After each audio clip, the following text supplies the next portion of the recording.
homeless, I thought New York City, Chicago, streets, people living in cardboard boxes. Never imagined anything like this. My perception was just people who were poorly dressed and all their stuff in shopping carts and living in boxes in storefronts.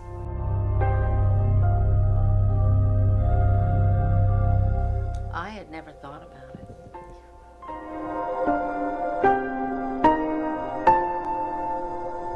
Well, as I say, I saw the homeless live in a car box in Manhattan, you know, and walk in the street with no shoes.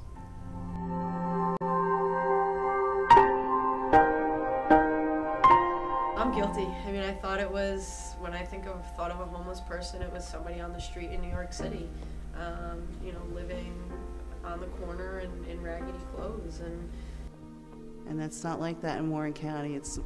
They're invisible here. You're not going to see that on the streets of Washington or Hackettstown. They're hidden. And unfortunately, because they're so hidden, people don't know about the problem. I never even thought there was any homelessness in Warren County. I only thought that homelessness happened in the city. I knew that, I mean, you would see people on the street or people that, you know, oh, that person's homeless, but not to the scale that what it really truly is. But again, I don't think there's any town, let alone a county, without homeless folks. But I do know that Warren probably had some more homeless on a higher percentage than maybe other parts of Jersey. Because I think it's everywhere. I think there's a nationwide program, and that proves that. And I've known all along there are homeless people here, but there are many people that have no idea that they're homeless people in Warren County. I knew there were homeless people, but I didn't think it was that big of a problem. I did think about it more when I became involved here with the IHN and Family Promise, but that was kind of an eye-opener for me. My perception of homelessness has definitely changed. It's now the face of a child. It's not the face of that dirty old man in a ragged old coat. It is a little kid. It's a little child. It seems to me that you could get into a situation where homelessness can be caused by circumstances that are out of your control sometimes, and there's nothing you can do. All it takes is you know, one car repair bill, or one trip to the hospital, or to throw people behind. I'm now more aware of what's going on in Warren County. I'm more aware of how people become homeless, what happens when you are homeless, and what can be done about homelessness. It's the kids we really need to think about.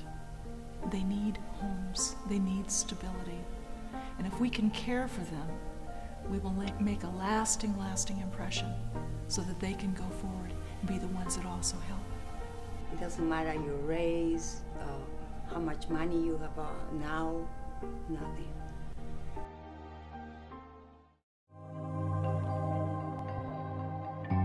When people think of homelessness, they often think of a middle-aged man begging for change on a busy street corner in New York City or Philadelphia. Rarely do they think of a family with young children in Warren County. Homelessness is a lot closer to home than you might think. Families with children under the age of 10 are the fastest growing group of homeless people in the country. A family can lose their job anywhere. A home can be destroyed by a natural disaster anywhere. Some people have realized this. Some people have chosen to help. Family Promise of Warren County is the first homeless assistance program of its kind in the county. Through its interfaith hospitality network, Family Promise of Warren County extends hope and compassion to homeless families in our area through a network of supporting churches, organizations, and individual volunteers. In these families' times of need, they provide shelter, meals, clothing, and other support.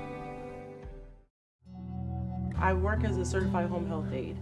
So we were living in Washington, New Jersey. We came from Allentown, Pennsylvania, but we moved to Washington because it's a better place for my kids to grow up. So we decided to move there, and I was working as a home health aide where you go in the homes and take care of the elderly. And we were doing pretty good, and I lost my car. I got an accident, I broke my back. I put a metal in my back. I had 2 years without working. I lost all my savings. I had to start again. I was working and I lost my job, and my husband then lost his job. We were living in Phillipsburg, and we were going to be evicted. I'm a chef. I went to school, culinary arts, in New York. We came to Hackettstown in order to find a better school for my daughter. So when my car broke down and we couldn't get it fixed, I had no way to continue work. And in Washington, it's not really a lot of jobs that you don't need a vehicle for.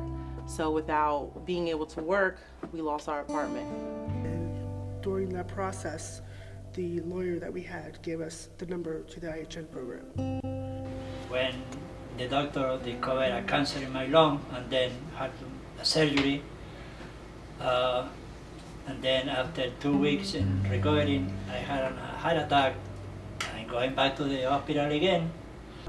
Carlos is a driver. He used to work in construction for a limo company. So he has an accident and he can drive no more. Us losing our jobs is what led us to be homeless. It definitely led to a lot of different feelings, but the main one was fear of what was going to happen. After that, I made the phone call to come into the IHN program, and we set up to be interviewed. I lost my job, so we have to leave the house.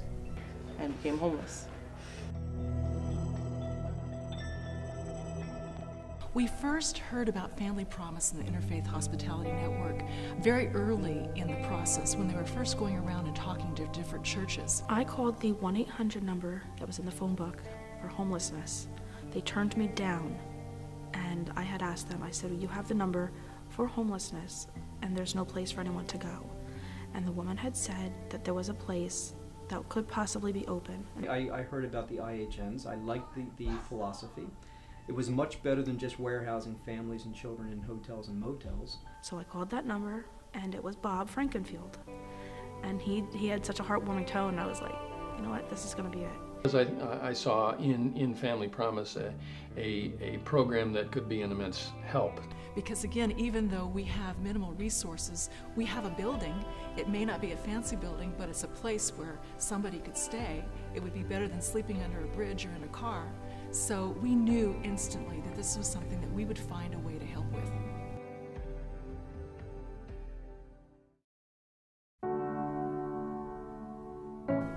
A typical day when I was in the program is my husband had found a job at the same time we were entering the program, and he would go to work and I would come to the day center from whatever church we were staying at.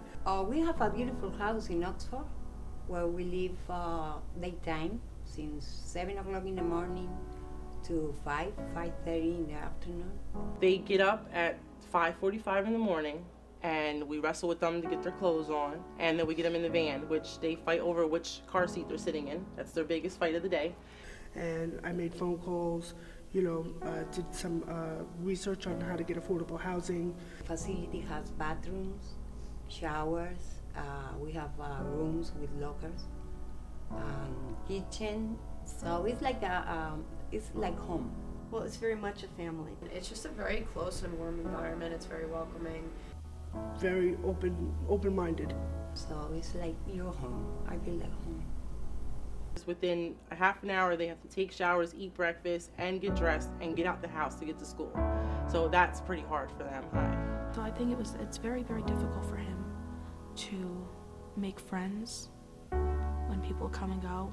At first, it was scary for them, and it was very difficult for them to interact and to adjust. But now it's like, they're like, okay, we're going to another church, okay, now it's a lot easier for them. I was worried over her because, that at that age, they think that being a homeless, so they're gonna bother you in the school, or they're gonna pick on you.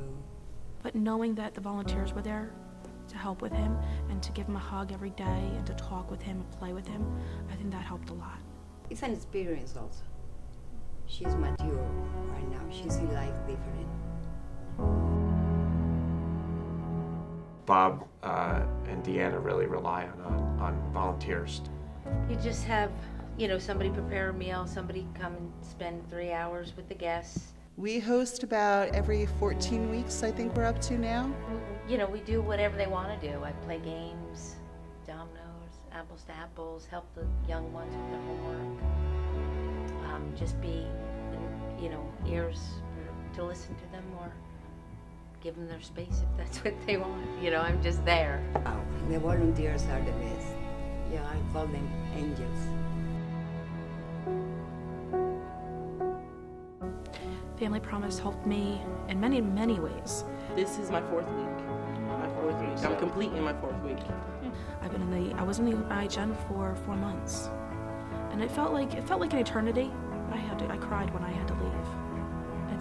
It's like a family to me, and even today it still is. We entered the program when it first opened its doors, July 6, 2008. We exited November 7th, 2008. The IHN, Bob directed me on what contacts to make.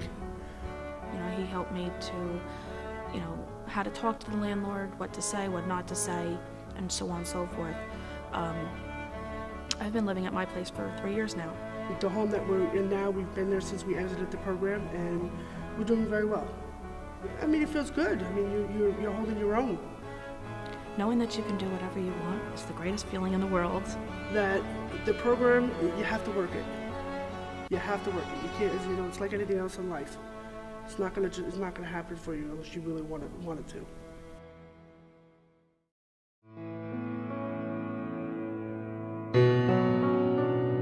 Thanks to Family Promise, I'm here. We're still together.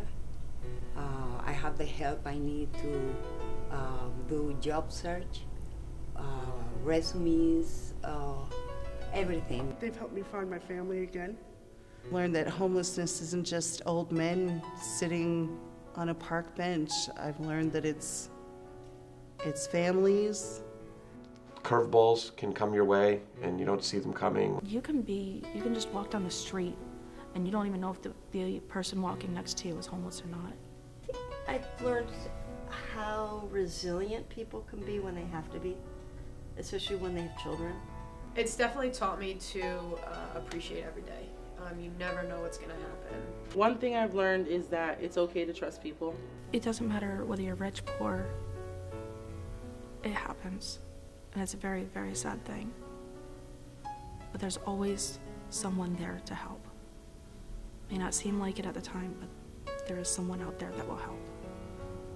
Even when everything that you rely upon, you know, your home is taken away from you, that the core of who you are doesn't change. If I were in the same boat, I'd hope that I'd have the same support, not just from family. A lot of people don't have the family. That if you can get out of homelessness, all the paperwork, everything you have to do to get out, you're a very strong person, because it isn't easy. It's a very hard thing to do. It's taught me to appreciate everything that we have. God can take the core of you and make something better out of it. I learned that giving is a very, very special thing.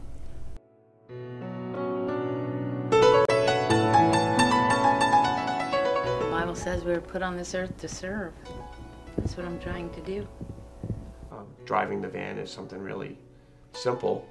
You just have to be comfortable with driving a big van with sometimes a lot of people in it. The volunteer opportunities are endless, from just providing hospitality at the churches at night to driving the van. There's everything. People can do all kinds of things for the program. They can just donate paper towels.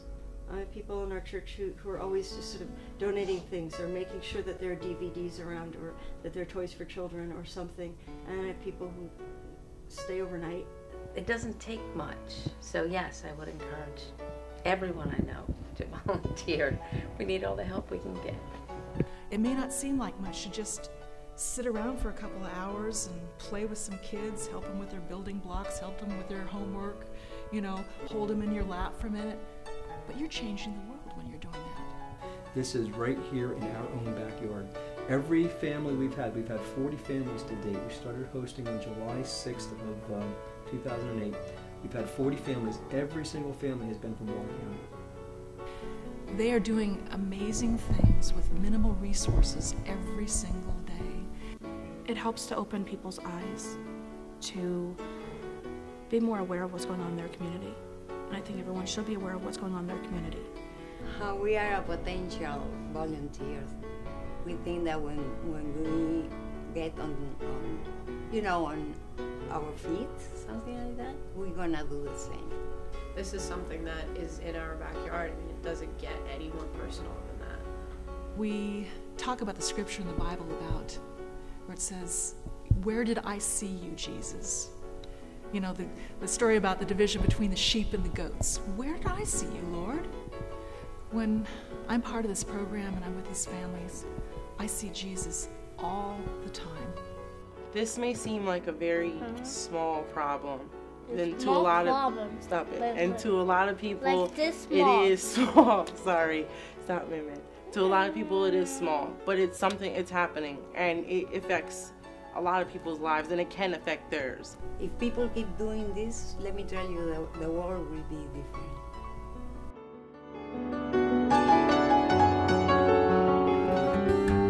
Although Family Promise works around the clock to assist these families, sometimes it isn't enough. As a small nonprofit agency, it requires community support and individual volunteers in order to assist homeless families in getting back on their feet. While many generous individuals have decided to help, more assistance is needed. What does the word home to mean to me? Home. The home is, to me, is family. Where I sleep. Peace. Love. I just think home is just a comfortable place just to go. I can't say this is my house. I don't own it. I don't rent it. I can't, there's not all my stuff in it, but it's where me and my kids reside for now, and it's also where me and my kids are happy. Home is not specifically a place, but home is where you are with people that you care about, and you feel safe. Now I think of it more as a blessing. If I didn't have it, like, what would happen? If you would like to learn how you can help families like Tia's, Michelle's, and Carmen and Carlos's, please contact Family Promise at 908-453-2194 or visit www.wcfamilypromise.org. I found God on the corner of First and Amistad, where the West was all but one, all alone, smoking his last cigarette. I said, where you been? He said, ask anything. Where